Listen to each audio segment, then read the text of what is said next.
A reading from the Holy Gospel according to Mark. The man replied and said to Jesus, "Teacher, all of these I have observed from my youth." Jesus, looking at him, loved him.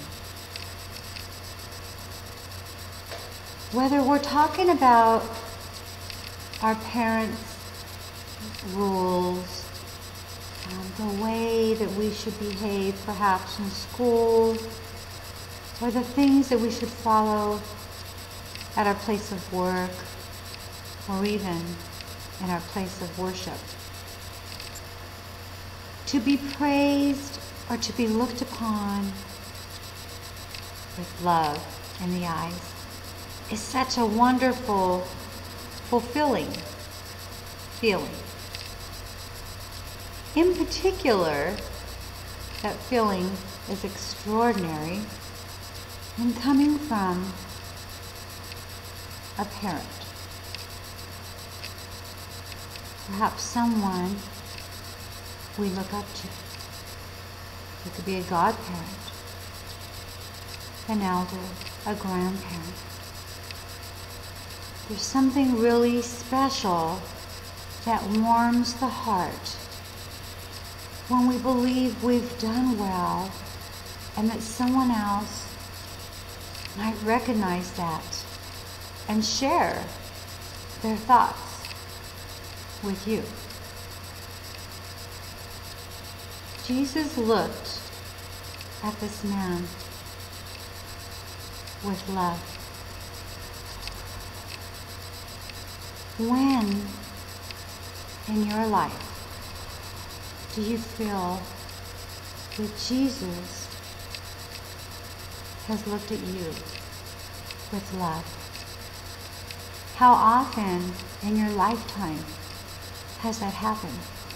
How many times on one hand or two hands can you count those extraordinary occasions? Or does it happen to you more often? Is it possible that Jesus may look at you with love over your actions and your thoughts, and the things that you do and the things that you fail to do? How many of those times is it with love? A good way to ensure that we are on the right track is to go through each day.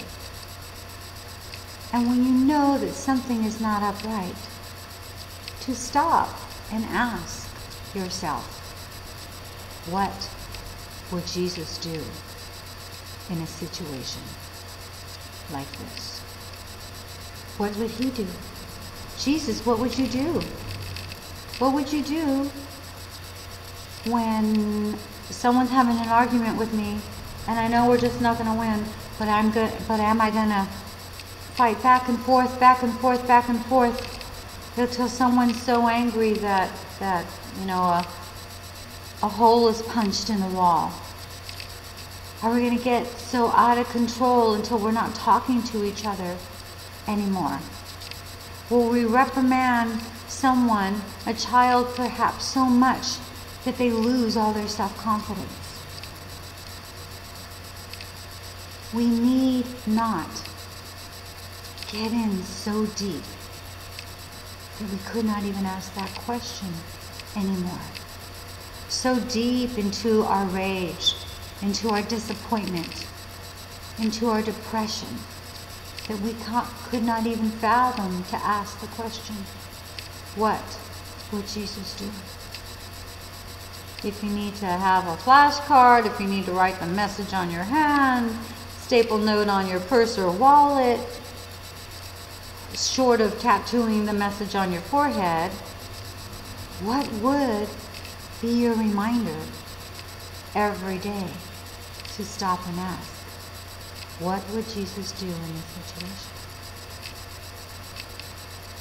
each time that you did, and each time that you might respond differently than you have in the past. Builds up a certain level of confidence, a certain level of warmth, a certain level of belonging, a certain level of faith, a certain level of hope, desire, excitement. When Jesus can truly smile down on our actions, we know that God, the Father, will be smiling too. My name is Cecily Holland, and I'm inviting you to live like you believe.